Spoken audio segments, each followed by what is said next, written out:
প্রত্যেক দিনের মতো একই কাজ, ইফতারি তৈরি করা চলছে মাহে রমজান মাস। আসসালামু আলাইকুম বন্ধুরা, welcome back to my channel.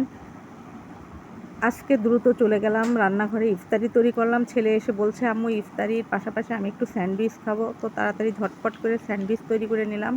ওদিকে মেয়েটাকে বললাম ইফতারিগুলো রেডি করতে, সে তো ইফতারিগুলো রেডি করছে টেবিলে, সঙ্গে ওর দাদিমাও আছে। তো যাই হোক, আমি আজানের আগ মুহূর্তে তাড়াতাড়ি করে ডিমটা গুলিয়ে নিলাম। পাউরুটিগুলো কেটে নিয়ে আমি দ্রুত ডিম দিয়ে ডুবে স্যান্ডউইচ তৈরি করে দিলাম। আমার ছেলে এটা খুব পছন্দ করে। ইফতারিগুলো সব খায় না, ঠিকই প্লেট রেডি ঠিক করতে হয়।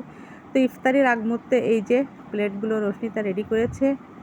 এখন বিসমিল্লাহ বলে আমরা আজান হলে ইফতারি করব। প্রায় শেষের দিকে রমজান মাস চলে এসেছে।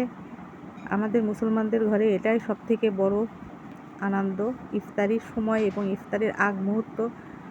অনেক অপেক্ষার পালা কখন আজান দিবে এবং আমরা সবাই মিলে ইফতারি করব। এই যে আজকের ইফতারি। সবাই ভালো থাকবেন, সুস্থ থাকবেন, আমাদের জন্য দোয়া করবেন যাতে বাদবাকি রোজাগুলো আমরা পালন করতে পারি। আল্লাহ হাফেজ।